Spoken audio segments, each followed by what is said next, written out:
नमस्कार दोस्तों, आपका स्वागत है आपके अपने YouTube चैनल मैथ सर्किल पर। कैसे हो आप सभी लोग? आई होप अच्छे होंगे। आज हम स्टार्ट करेंगे डीएलएड फर्स्ट सेमेस्टर का मैथ का पोर्शन और हमने अभी तक 5 लेसन पूरे कंप्लीट कर चुके हैं बच्चों। इससे पहले हमने 5 यूनिट कंप्लीट की है। आज हम स्टार्ट करेंगे यूनिट नंबर 6, यानी कि आज हम पढ़ेंगे भाज्य तथा अभाज्य संख्याएं क्या होती है। फिर इसके बाद पढ़ेंगे हम लघुत्तम समापवर्तक तथा महत्तम समापवर्तक क्या होता है, किस किन तरीकों से हम लघुत्तम समापवर्तक और महत्तम समापवर्तक को निकाल सकते हैं। तो आइए बच्चों स्टार्ट करते हैं आज की वीडियो की। सबसे पहले पढ़ेंगे हम भाज्य और अभाज्य संख्याएं, बिल्कुल डिटेल में समझेंगे इनको। भाज्य संख्याएं किसे कहते हैं, अभाज्य संख्याएं किसे कहते हैं। बच्चों सबसे पहले हमें भाज्य संख्या देखते हैं, इसके बाद हम पढ़ेंगे अभाज्य संख्याएं। अभाज्य संख्याएं किसे कहते हैं? अभाज्य संख्या वह होती है जिन संख्याओं के केवल और केवल दो गुणनखंड होते हैं, या फिर हम ये कह सकते हैं जिन संख्याओं के केवल और केवल दो विभाजक होते हैं। यहां हम लिखेंगे केवल दो गुणनखंड, केवल दो गुणनखंड, यानी कि जिन संख्याओं के केवल दो गुणनखंड होते हैं उन्हें हम क्या बोलते हैं? प्राइम, यानी कि अभाज्य संख्याएं। और जिन संख्याओं के दो से ज्यादा दो से ज्यादा दो से ज्यादा यदि हम गुणनखंड होंगे, दो से ज्यादा विभाजक होंगे, तो हम उसको क्या बोलते हैं?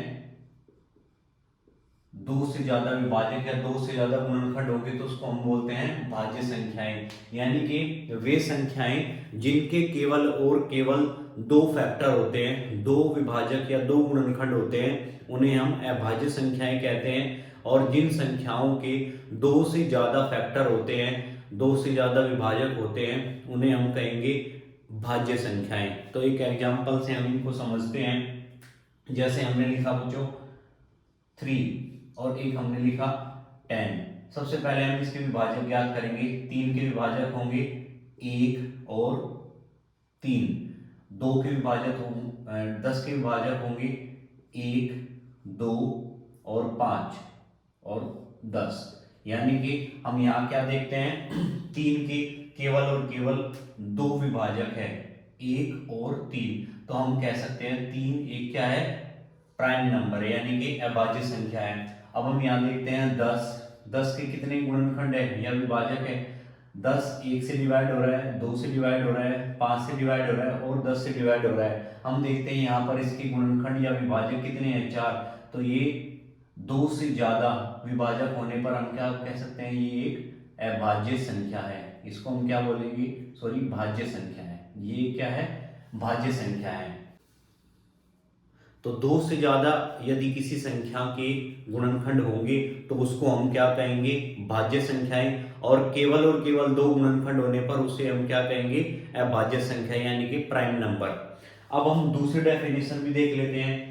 दूसरे रूप में हम क्या कह सकते हैं? यदि कोई संख्या खुद से और एक से विभाजित होती है, यदि कोई संख्या खुद से और एक से विभाजित होती है तो उसे हम क्या कहेंगे? अभाज्य संख्याएं। या यदि कोई संख्या अपने आप से ही कटती है और एक से कटती है तो उसको हम क्या कहेंगे? अभाज्य संख्याएं। इनको एग्जांपल से समझते हैं। जैसे हमने लिखा 1 2 3 4 5 6 7 8 9 और 10। अब हम इनमें से हमें छांटना है भाज्य और अभाज्य संख्याएं कौन सी है। तो सबसे पहले हम इनके विभाजक लिखेंगे। एक का जो विभाजक होता है 1, 2 के विभाजक लिखेंगे हम 1 और 2, 3 के हम विभाजक लिखेंगे 1 और 3, 4 के हम विभाजक लिखेंगे 1, 2 और 4, 5 का लिखेंगे हम 1 और 5। इसी तरीके से 6 के लिखेंगे हम 6, 1 से भी कटेगा, 2 से कटेगा, 3 से कटता है और 6 से कटता है। 7 के विभाजक लिखेंगे 1 से कटेगा और 7 से। इसी तरीके से 8 1 से भी कटेगा, 2 से, 4 से और 8 से।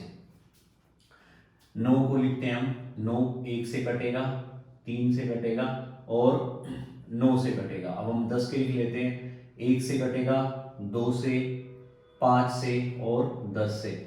अब हमें यहाँ पे छांटना है इनमें से कौन सी संख्या भाज्य होगी और कौन सी अभाज्य संख्याएं होंगी। देखते हैं, सबसे पहले हम दो को देखेंगे। दो में यहाँ पे हमें क्या दिख रहा है, केवल और केवल दो फैक्टर है। तीन पे हमें क्या दिख रहा है, केवल और केवल दो गुणनखंड है।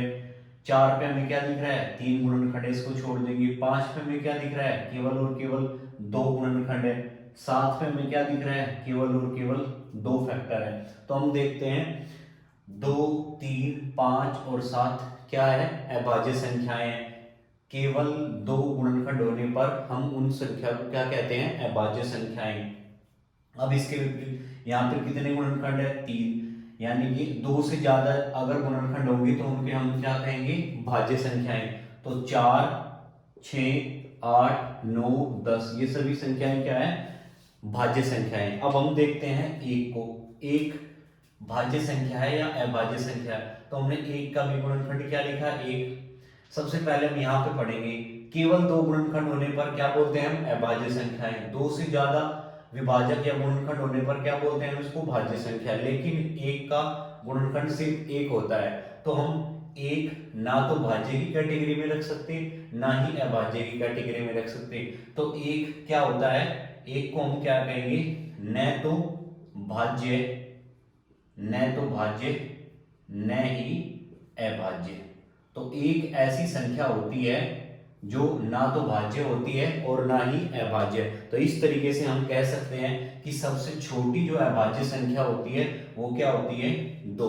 और सबसे छोटी भाज्य संख्या क्या होती है, चार। सबसे छोटी अभाज्य संख्या दो और सबसे छोटी भाज्य संख्या क्या हो जाएगी, चार। आई होप आपको भाज्य संख्याओं के और अभाज्य संख्याओं के बारे में जानकारी प्राप्त हुई होगी, इनका अर्थ के बारे में समझ में आया होगा आपको। जैसे कि टॉपिक है भाज्य तथा अभाज्य संख्याओं का अर्थ हमें समझना है।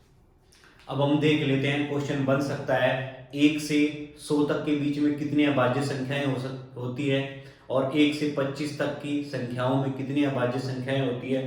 तो देखते हैं, यदि हम 1 से 25 तक प्राकृतिक संख्याएं लिखें तो हमें कितनी अभाज्य संख्याएं प्राप्त होगी, और 1 से यदि हम 100 के बीच में अभाज्य संख्याएं ज्ञात करने की कोशिश करें तो कितनी संख्याएं होगी। अगर हम 1 से 25 तक की संख्याओं को देखते हैं तो उनमें हमें 9 अभाज्य संख्याएं प्राप्त होती है, और 1 से 100 तक यदि हम संख्याओं की बात करेंगे तो हमें यहाँ पे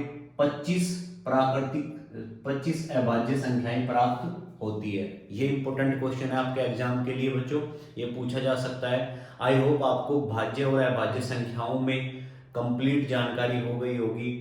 यानी कि भाज्य संख्याएं किसको कहते हैं, वे संख्याएं जिनके दो से ज्यादा गुणनखंड होते हैं उनको हम भाज्य संख्याएं बोलते हैं, और वे संख्याएं जिनके केवल और केवल दो गुणनखंड होते हैं, या वे संख्याएं जो खुद से और एक से विभाजित होती है उनको हम अभाज्य या प्राइम नंबर कहते हैं। आई होप आपको ये समझ में आया होगा।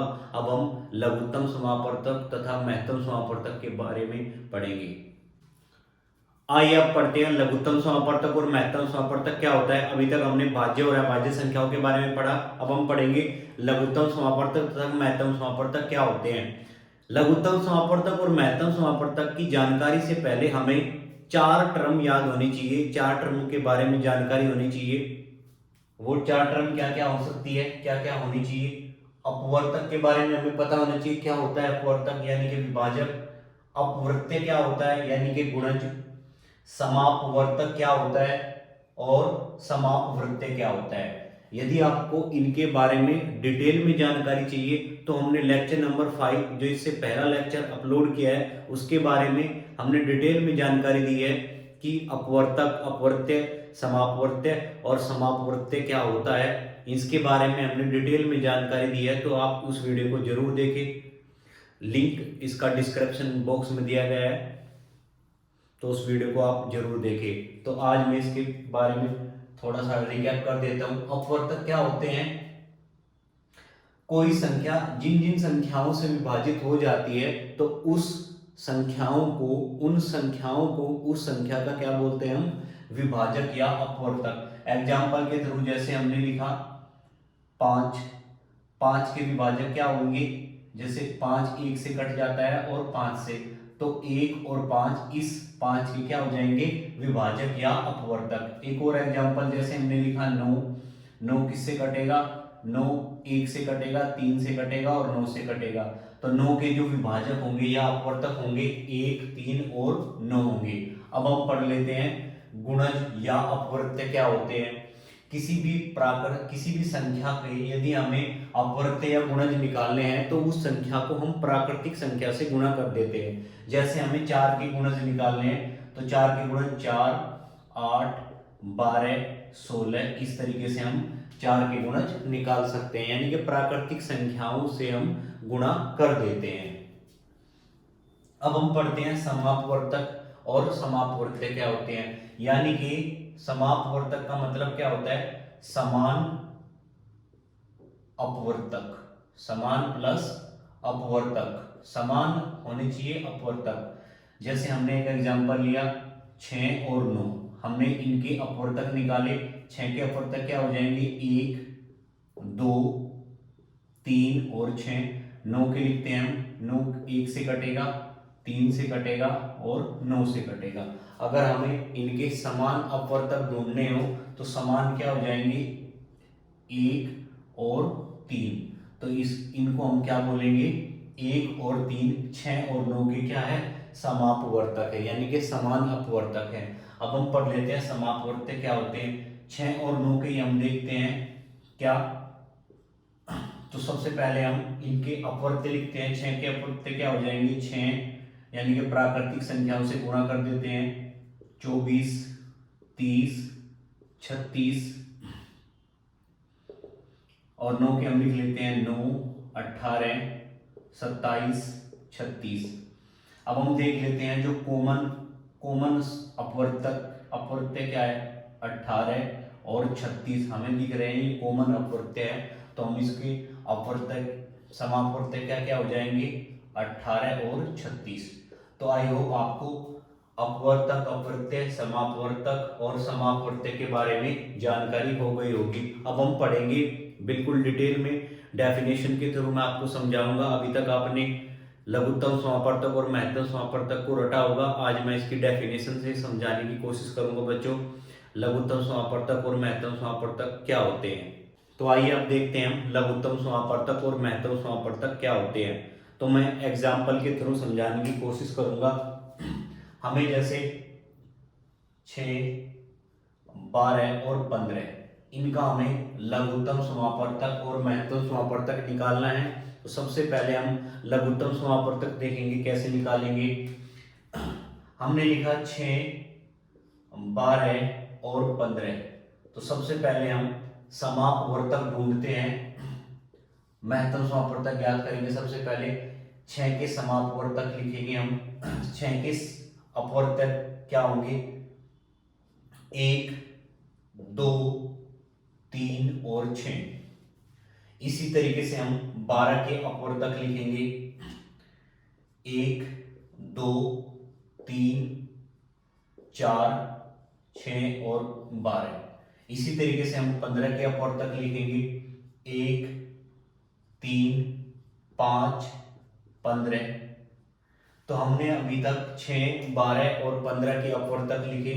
अब हम इनके समान अपवर्तक को छांटते हैं, यानी कि समापवर्तक को छांटते हैं। यहां से हम क्या देख रहे हैं, 1, 2, 2 नहीं है, इसमें 2 नहीं है, हमें समान छांटने हैं, समान अपवर्तक। यहां से हम क्या देखते हैं, 3 20 का क्या है, समान अपवर्तक है, और इसके अलावा नहीं है अभी। तो हमने क्या देखा यहाँ पे, 1 और 3 इसके क्या है, इसके अलावा भी आगे हो सकते हैं, समापवर्तक है। हमें देखना है महत्तम, जो सबसे बड़ा समापवर्तक, इनमें हमें सबसे बड़ा समापवर्तक छांटना है, वही इसका क्या हो जाएगा, महत्तम समापवर्तक। तो सबसे बड़ा समापवर्तक हमने क्या देखा है, यहाँ पे क्या है, 3, तो 3 ही इसका क्या हो जाएगा, महत्तम समापवर्तक, यानी कि highest common factor, HCF, highest common factor क्या हो जाएगा इसका, 3। अब हम इन्हीं संख्याओं का लघुत्तम समापवर्तक देखेंगे। बाय डेफिनेशन लघुत्तम समापवर्तक कैसे निकालेंगे, इसका अभी तक हमने महत्तम समापवर्तक देखा। अब हम इनका लघुत्तम समापवर्तक देखते हैं। तो लिखते हैं सबसे पहले हम 6, 12 और 15। 6 के हम क्या लिखेंगे, गुणज लिखेंगे। तो 6, 12, 18, 24, 30, 36, 42, 48, 54, 60, 66, 72 और 78, फिर 84 और फिर 90। यहाँ तक हम लिख लेते हैं। फिर 12 के लिखेंगे, 12, 24, 36, 48, 60, 72, 84 और 90। 15 के लिख लेते हैं, 15, 30, 45, 60, 75 और 90। अब हम यहां से समापवर्त्य छांटते हैं, यानी कि समान गुणज या समान अपवर्त्य। तो सबसे पहले हम यहाँ पे क्या देखते हैं, 30 यहाँ पे भी है लेकिन इसमें 30 नहीं है, तो इसको हम अभी नहीं लेंगे। यहाँ हम देखते हैं 60 है, यहाँ पे भी 60 है और यहाँ पे भी 60 है। ये हमें कॉमन मिल रहा है सभी में, इसको हम क्या बोल सकते हैं, ये क्या है, एक समापवर्त्य है। अभी अगला समापवर्त्य हमें छांटना है 90, 90 और 90। ये भी क्या है, समापवर्त्य है। यानी कि समापवर्त्यों में सबसे छोटा यानी कि लघुत्तम समापवर्त्य छांटना है। तो लघुत्तम समापवर्त्य क्या है इसमें, 60। तो लघुत्तम समापवर्त्य क्या है, 60। तो इसलिए हम कह सकते हैं 6, 12 और 15 का जो एलसीएम है वो कितना हो जाएगा, 60। यानी कि लघुत्तम समापवर्तक कितना हो जाएगा, 60। आई होप आपको लघुत्तम समापवर्तक और महत्तम समापवर्तक की डेफिनेशन के थ्रू समझ में आया होगा क्या होता है लघुत्तम समापवर्तक और महत्तम समापवर्तक, इनके बीच में अंतर समझ में आया होगा। अब हम पढ़ते हैं लघुत्तम समापवर्तक और महत्तम समापवर्तक को किन किन विधियों द्वारा निकाल सकते हैं, किन किन विधियों द्वारा हम इनको हल कर सकते हैं। अब हम पढ़ते हैं लघुत्तम समापवर्तक और महत्तम समापवर्तक को किन दो विधियों से निकाल सकते हैं। लघुत्तम समापवर्तक को भी हम भाग विधि द्वारा और गुणनखंड विधि द्वारा निकाल सकते हैं। महत्तम समापवर्तक को भी हम भाग विधि और गुणनखंड विधि द्वारा निकाल सकते हैं। तो हमने एक एग्जांपल लिया है 6, 12 और 15। हम इनका लघुत्तम समापवर्तक और महत्तम समापवर्तक निकालने की कोशिश करेंगे। सबसे पहले हम भागफल विधि द्वारा या भाग विधि द्वारा हम लघुत्तम समापवर्तक निकालेंगे 6, 12 और 15 का। भागफल विधि द्वारा लघुत्तम समापवर्तक निकालने के लिए हम क्या करते हैं, सबसे पहले 6, 12 और 15 को इस तरीके से हम लिख लेते हैं। अब हम सबसे छोटी अभाज्य संख्या देखेंगे जो इनको काट दे। तो सबसे पहले हम इसको 2 से डिवाइड करेंगे। 2 से ये कितनी बार जाएगा, 3 बार, 2 3 6, और ये कितनी बार जाएगा, 2 6 12। ये 2 से नहीं कटेगा तो इसको हम ऐसे कैसे ही रख लेंगे। फिर हम इसको 2 से डिवाइड करेंगे। 2 से डिवाइड जैसे हमने किया, ये कितना हो जाएगा, 3 का 3 ही रहेगा, 2 3 6, यानी कि यहाँ पे 3 आ जाएगा और ये 15। अब ये 2 से नहीं कटेगा, फिर हम इसको 3 से काटेंगे। 3 से एक बार जाएगा, ये भी एक बार जाएगा और ये 5 बार जाएगा। फिर हम इसको 5 से काटेंगे तो 1 1 1। तो इसका जो एलसीएम हो जाएगा यानी कि लघुत्तम समापवर्तक क्या हो जाएगा, लघुत्तम समापवर्तक 2 गुना 2 गुना 3 गुना 3 गुना 5। तो इसका लघुत्तम समापवर्तक क्या हो जाएगा, 2 दूनी 4, 4 3 12, 12 पंजे 60। तो इसका लघुत्तम समापवर्तक क्या हो जाएगा, 60। अभी हमने बेसिक डेफिनेशन से इसका लघुत्तम समापवर्तक क्या निकाला था बच्चों, 60। अब हम देखते हैं 6, 12 और 15 का गुणनखंड विधि द्वारा हम किस तरीके से इसका लघुत्तम समापवर्तक निकालते हैं। तो सबसे पहले हम 6, 12 और 15 को लिखेंगे। 6, 12 और 15 को हम इनके क्या करेंगे, फैक्टर निकालेंगे या गुणनखंड निकालेंगे। तो गुणनखंड करेंगे इसके अभाज्य गुणनखंड 2 गुना 3 2 3 6। फिर हम 12 के अभाज्य गुणनखंड करेंगे 2 3 6 6 दूनी 12। फिर हम 15 के करेंगे। 15 के हम क्या लिख लेंगे, 3 गुना 5। लेकिन हम यहाँ पे 5 नहीं लिखेंगे, यहाँ लिखेंगे हम 1। क्यों, जहां पर अगर हमें सेम संख्या मिल जाती है तो हम उसके नीचे सेम संख्या लिख देंगे, लेकिन अगर हमें सेम संख्या नहीं मिलती है तो हम उससे आगे बढ़ाकर उससे पहले एक लिख देंगे। तो हम यहाँ पे क्या लिखेंगे 5 और यहाँ पे क्या लिख देंगे 1। अच्छा लिखने के लिए हम यहाँ पे भी क्या लिख देंगे 1 और इसको भी क्या लिख देंगे 1 इंटू 1। अब हम क्या कर लेंगे, इनको एज इट इज कॉपी कर लेंगे। 2 3 2 और 5 यानी कि एलसीएम क्या हो जाएगा 2 गुना 3 गुना 2 गुना 5 यानी कि 3 दूनी 6 और 5 दूनी 10। तो कितना हो जाएगा इसका लघुत्तम समापवर्तक 60। तो आई होप आपको लघुत्तम समापवर्तक की भाग विधि और गुणनखंड विधि समझ में आई होगी। अब हम महत्तम समापवर्तक को देखते हैं, किन दो विधियों से ज्ञात कर सकते हैं महत्तम समापवर्तक। सबसे पहले हम गुणनखंड विधि द्वारा महत्तम समापवर्तक ज्ञात करना सीखेंगे। तो 6 12 और 15 हम इनका क्या लिखेंगे महत्तम समापवर्तक ज्ञात करने की कोशिश करेंगे। सबसे पहले इनके हम फैक्टर लिखेंगे, अभाज्य गुणनखंड, इसको क्या लिखेंगे 2 गुना 3, फिर हम क्या लिखेंगे 2 गुना 3 गुना 2। अब हमें यहाँ पे क्या लिखना है 1 इंटू 3 इंटू 1 इंटू 5। अब हम देखते हैं इनमें कॉमन जो होगा, कॉमन गुणनखंड क्या हो जाएगा इसका महत्तम समापवर्तक हो जाएगा।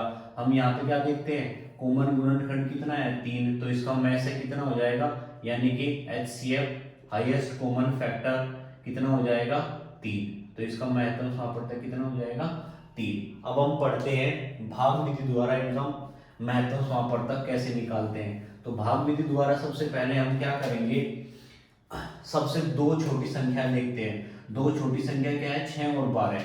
हम क्या करते हैं इन दो छोटी संख्याओं में सबसे छोटी संख्या से बड़ी संख्या को भाग लगाते हैं। अब हम 6 से किसको भाग लगाएंगे 12 को, तो 6 दूनी 12। अब ये पूरा पूरा कट गया, जब तक यदि ये पूरा नहीं कटता तो हम इसको क्या करते 6 को आगे बढ़ा लेते, लेकिन ये पूरा पूरा कट गया है। तो जहां पर ये पूरा पूरा कट जाता है तो इसका जो भाजक होता है वही इसका क्या हो जाएगा HCF, यानी कि 6 और 12 का HCF कितना मिला हमें 6। अब हम 6 का और 15 का HCF निकालते हैं। हम 6 का और 15 का महत्तम समापवर्तक निकालते हैं। तो 6 को हम डिवाइड करेंगे, 6 दूनी 12, यहाँ से क्या बचा 3। अब हम क्या करेंगे इस 6 को यहाँ पे उतार लेंगे। अब हम 3 से इसको डिवाइड करेंगे, 3 दूनी 6, यहाँ पे पूरा पूरा कट गया। इसका मतलब ये जो भाजक है यही क्या हो जाएगा फाइनली हाईएस्ट कॉमन फैक्टर यानी कि महत्तम समापवर्तक कितना हो जाएगा इसका 3। आई होप आपको महत्तम समापवर्तक और लघुत्तम समापवर्तक की भाग विधि और गुणनखंड विधि के बारे में समझ में आया होगा। इस वीडियो में हमने क्या क्या पढ़ा एक बार रिकैप करा देता हूं मैं। भाज्य संख्याएं, अभाज्य संख्याएं क्या होती है, यानी कि प्राइम नंबर और कंपोजिट नंबर में क्या अंतर होता है। सबसे छोटी अभाज्य संख्याएं बच्चों 2 होती है और एक को ना तो हम भाज्य संख्या कहेंगे और ना ही अभाज्य संख्याएं कहेंगे। इसके बाद हमने पढ़ा अपवर्तक, अपवर्त्य, समापवर्तक और समापवर्त्य। फिर इसके बाद में हमने पढ़ा लघुत्तम समापवर्तक क्या होता है, महत्तम समापवर्तक क्या होता है, और सबसे लास्ट में हमने पढ़ा लघुत्तम समापवर्तक और महत्तम समापवर्तक को किन दो विधियों द्वारा हम ज्ञात कर सकते हैं। इस वीडियो में इतना ही, अगली वीडियो में हम फिर मिलेंगे अगला टॉपिक लेकर। तब तक के लिए जय हिंद जय भारत। यदि आपको ये वीडियो पसंद आई हो तो कृपया वीडियो को लाइक करें, चैनल को सब्सक्राइब करें। Thank you.